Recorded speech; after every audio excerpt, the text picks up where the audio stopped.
लक्ष्य के सौजन्य से संचालित जवाहर नवोदय विद्यालय प्रवेश परीक्षा 2023 के इस यूट्यूब ऑनलाइन बैच में एक बार पुनः आप सभी का स्वागत है। आज हम औसत से संबंधित कुछ अभ्यास प्रश्न करते हैं। तो आइए शुरुआत करते हैं। क्या है आज का हमारा पहला प्रश्न, 3, 5, 8, 11, 12 तथा 16 का औसत क्या होगा। तो हम जानते हैं औसत के लिए हमारा फॉर्मूला है औसत बराबर संख्याओं का योग,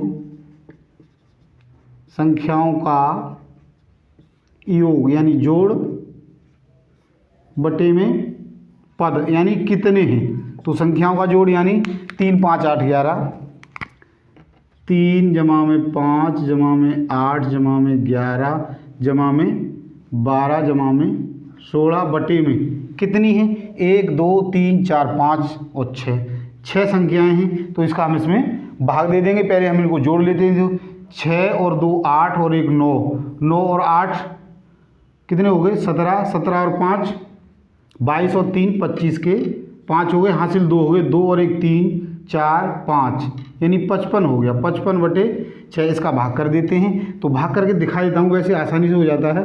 55 6 तो कितने होते हैं 6 निम 54 होते हैं। कितने बचेंगे 1 बच गया, पॉइंट लगा के 0 ले लेंगे। 6 एकम 6 और फिर 4 बच गए तो 6 छिंग 36 40 में फिर 4 बचेंगे तो ये 9.16 इसका उत्तर आ जाएगा 9.16 यानी हमारा जो दूसरा ऑप्शन है वो सही है। अगला प्रश्न देखते हैं। सेकंड क्वेश्चन, इसमें भी ऐसे ही दिया है कि 25, 20, 15, 55 और 30 का औसत। तो औसत बराबर कितने हैं, देखो 25 पहले 25 है, फिर 20 है, फिर 15 है। 25, 20, 15, 55 और 30 का औसत बटे में कितना है, कितनी संख्या है 1, 2, 3, 4, 5 तो 5 से भाग दे देंगे। अब इनको जोड़ लो तो देखो ये 0, 5 और 5 10, 10 और 5 15, 1 हासिल हो गया।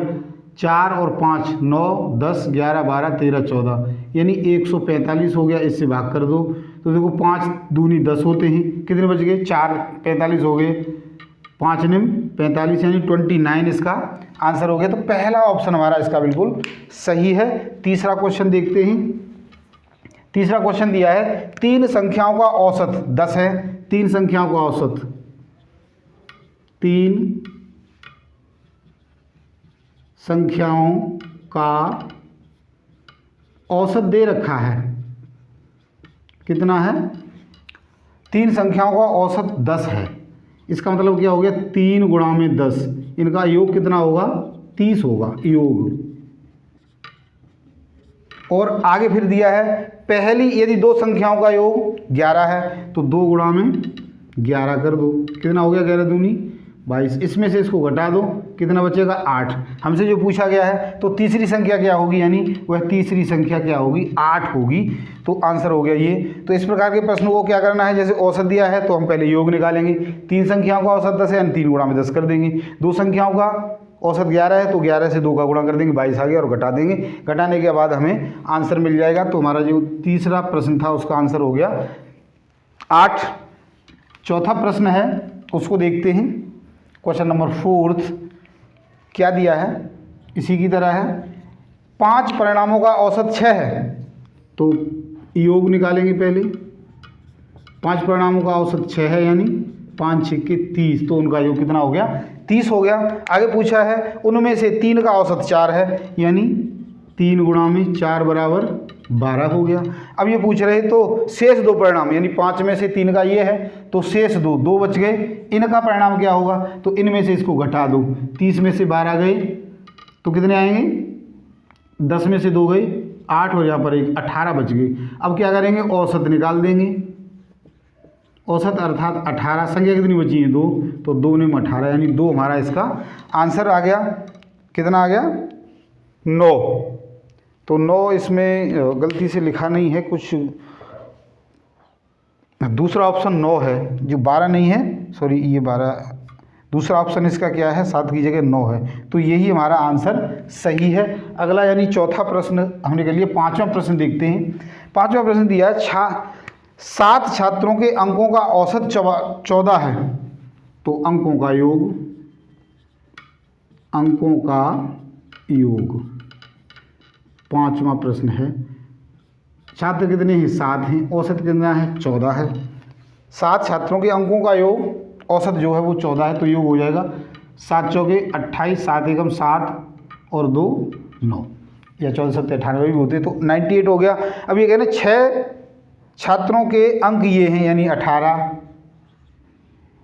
12, 15, 13, 11 और 17, ये 6, 1 2 3 4 5 6, तो इनको जोड़ लेते हैं तो क्या आएंगे, इनका योग क्या आएगा, प्लस कर लेते हैं, कोमा की जगह हम प्लस लगा देते हैं, तो क्या आ जाएगा 7 और 1 8 और 3 11, 11 और 5 16, 16 और 2 18, 18 और 8 26 के 6 हो गए। हासिल कितना हो गया? 2, 2 और 1 3 4 5 6 7 8, यानी 86 हो गए। तो इनका योग 86 हो गया और सबका योग कितना है? 98 है। तो क्या 7वें छात्र के अंक निकाल देंगे हम। 7वें छात्र के अंक, कुल जोड़ में से इसको घटा दो 86 को, 8 में से 6 गए 2 और यहाँ 9 में से 8 गया 1, यानी 12 अंक उस विद्यार्थी के, किसके? 7वें के। तो आशा करता हूँ आज मेरे द्वारा समझ आएगी, इन प्रश्नों को आपने अच्छे से समझ लिया। तो समझिए हमारी वीडियो पसंद है लाइक और शेयर जरूर करें, और यदि अब तक आपने हमारे चैनल को सब्सक्राइब नहीं किया तो सब्सक्राइब जरूर करें। आज के लिए इतना ही। कल यानी अगले वीडियो में हम आपको इन और प्रश्नों के साथ फिर मिलते हैं। धन्यवाद।